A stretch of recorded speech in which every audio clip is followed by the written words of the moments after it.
कि 18, 19, 20 3 दिन दिल्ली के मुख्यमंत्री गोवा के दौरे पर होंगे लोकसभा चुनाव की तैयारियों के मद्देनजर। और आज मीडिया में खबर आती है कि 18 तारीख के लिए ईडी ने नोटिस जारी कर दिया। यह इत्तेफाक नहीं है।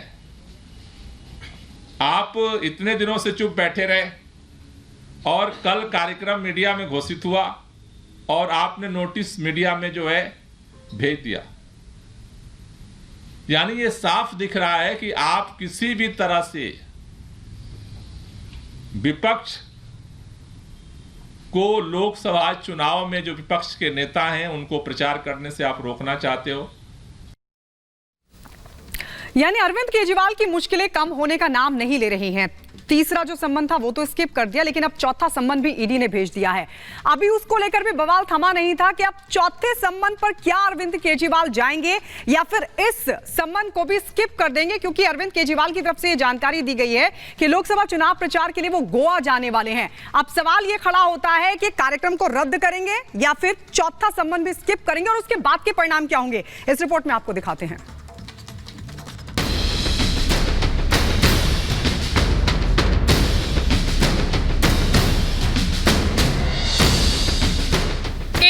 दिल्ली में सर्दी के सितम ने आम आदमी का बुरा हाल कर दिया है, तो वहीं दूसरी तरफ शराब घोटाले के आरोपों में घिरे दिल्ली के सीएम अरविंद केजरीवाल को ईडी ने चौथा समन भेजकर परेशानी में डाल दिया है।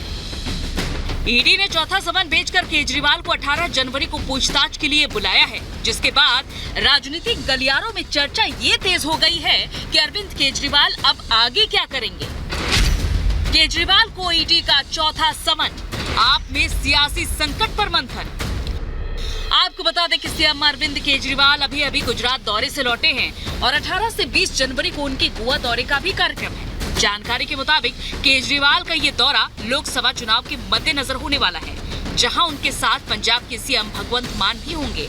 लेकिन अब जबकि ईडी ने सीएम केजरीवाल को पूछताछ के लिए औपचारिक रूप में चौथा समन भेज दिया है, तो सवाल ये खड़ा हो गया है कि आगे उनका रुख क्या होगा, क्योंकि अगर ईडी इस मामले में असहयोग का हवाला देकर उनकी गिरफ्तारी की कोशिश करती है तो उनके पास भी कोर्ट जाने के अलावा कोई आखिरी विकल्प नहीं बचेगा।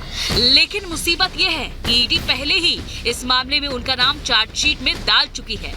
ऐसे में सीएम केजरीवाल को ये ध्यान भी रखना पड़ेगा कि वो आम आदमी पार्टी को सियासी संकट से कैसे बचाते हैं, क्योंकि एक तरफ उनके करीबी पहले ही सलाखों के पीछे हैं, तो दूसरी तरफ भ्रष्टाचार के मुद्दे पर बीजेपी हाथ धोकर उनके पीछे पड़ी है। 2011 से लेकर 14 तक श्रीमान अरविंद केजरीवाल बड़ी बड़ी बातें करते थे, जो कांग्रेस के भ्रष्टाचार के खिलाफ उस समय अपनी आवाज उठाने की बात करते थे, आज वो भ्रष्टाचार के दलदल में डूबे हुए हैं और जब जांच होती है तो जांच से भागने का काम करते हैं। ऐसा कोई बचा नहीं जिसको अरविंद केजरीवाल की पार्टी ने ठगा नहीं। हर बार की तरह वो कोई ना कोई बहाना मार देते हैं। उनके लिए विपाशना इंपॉर्टेंट है, उनके लिए मध्य प्रदेश चुनाव इंपॉर्टेंट है, उसके लिए गोवा इंपॉर्टेंट है, लेकिन कानून का सम्मान इंपॉर्टेंट नहीं है। जो कानून कहता है कि 3 बार के बाद सम्मान स्किप करने के बाद ईडी के पास ऑप्शन होती है आपको गिरफ्तार करने की। हालांकि शराब घोटाले की जांच में सवालों से कन्नी काट रहे अरविंद केजरीवाल ईडी के लगातार भेजे जा रहे समन को बीजेपी की राजनीति बता चुके हैं और उन्होंने पहले ही ईडी के नोटिस को लोकसभा चुनाव प्रचार से रोकने की साजिश करार दिया है। लेकिन सवाल अब ये भी अपनी जगह कायम है कि क्या कोर्ट में उनकी ये दलील काम करेगी, क्योंकि इस मामले में जिस तरह से ईडी ने उनके करीबियों को दबोचा है और कोर्ट में उनका बेल पिटीशन लगातार रिजेक्ट हो रहा है, तो वहीं कहीं न कहीं उनके लिए ये खतरे की घंटी भी है। चौथा समन्स इशू हुआ है। अरविंद केजरीवाल जो सरगना है, मास्टरमाइंड है शराब घोटाले के, जो पिछले 3 समन्स पर ना जा रहे हैं, ना कोऑपरेट कर रहे हैं और ना बता रहे हैं कि उनकी भूमिका क्या रही है शराब घोटाले में। तो इसका मतलब ये है कि शराब घोटाले में जिनकी भूमिका है उनके लिए अब एजेंसी से कोऑपरेट कर पाना मुश्किल हो रहा है, क्योंकि चोर की मूंछ में तिनका है, तो वो भगौड़े बन के घूम रहे हैं। बहुत शर्मनाक बात है कि आदरणीय मुख्यमंत्री अरविंद केजरीवाल जी जांच से भाग रहे हैं। आप जांच से भाग क्यों रहे हैं? आप अगर कट्टर ईमानदार हैं, आपका बेदाग दामन है, तो जाइए जांच में जुड़िए। दूध का दूध और पानी का पानी हो जाएगा। बहरहाल मुसीबत बड़ी है और सीएम अरविंद केजरीवाल के सामने खड़ी है। ऐसे में देखना यह है कि भ्रष्टाचार के खिलाफ आंदोलन चलाकर बड़े बड़े सियासी सुरमाओं को धूल चटाकर सत्ता में आने वाले अरविंद केजरीवाल अब उसी मुद्दे पर अपना और अपनी पार्टी का बचाव कैसे करते हैं। Bureau report, Republic. और अब बात शिवराज सिंह चौहान की। मध्य प्रदेश के पूर्व मुख्यमंत्री शिवराज सिंह चौहान भावुक व्यक्ति हैं। कई मौकों पर वो भावुक हो जाते हैं। एक बार फिर जब वो लाडली बहनों के बीच पहुंचे तो भावुक हो गए। एक खास रिपोर्ट आपको दिखाते हैं। मध्य प्रदेश के पूर्व मुख्यमंत्री शिवराज सिंह चौहान को कई बार भावुक होते हुए आप लोगों ने देखा है। कई बार लाडली बहनों के सामने भी उन्हें भावुक होते देखा गया। अब एक बार फिर पूर्व मुख्यमंत्री का दर्द छलक उठा है और उन्होंने दिल की बात कह दी। दरअसल 13वें भारतीय छात्र संसद कार्यक्रम में शिवराज सिंह चौहान शामिल हुए थे, जहां उन्होंने कहा कि वो भले ही अब मुख्यमंत्री नहीं हैं, लेकिन आज भी उन्हें सभी मामा कहकर बुलाते हैं। यही असली कमाई है। इतना कि नहीं, शिवराज सिंह चौहान ने कहा कि मुझे पूर्व मुख्यमंत्री कहिए क्योंकि मैं रिजेक्टेड सीएम नहीं हूं।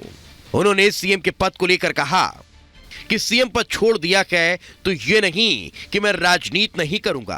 किसी पद के लिए नहीं, राजनीति सिर्फ पद के लिए नहीं होती है। राजनीति बड़े लक्ष्य के लिए होती है कि जब आप मुख्यमंत्री होते हैं तो आपके चरण कमल की तरह होते हैं, लेकिन जब आप मुख्यमंत्री नहीं रहते तो आपकी फोटो भी होर्डिंग से गायब हो जाती है। तो भले ही सीएम ना रहे हो शिवराज, लेकिन मामा तो वो आज भी प्रदेश भर के लड़कियों के लड़कों के हैं। चलिए रुक रहे एक आपको बता दें कि इस खबर को विस्तार से हम आपको बताएंगे, लेकिन पहले आपको दिखाते हैं 2 मिनट में भारत से जुड़ी तमाम बड़ी खबरें।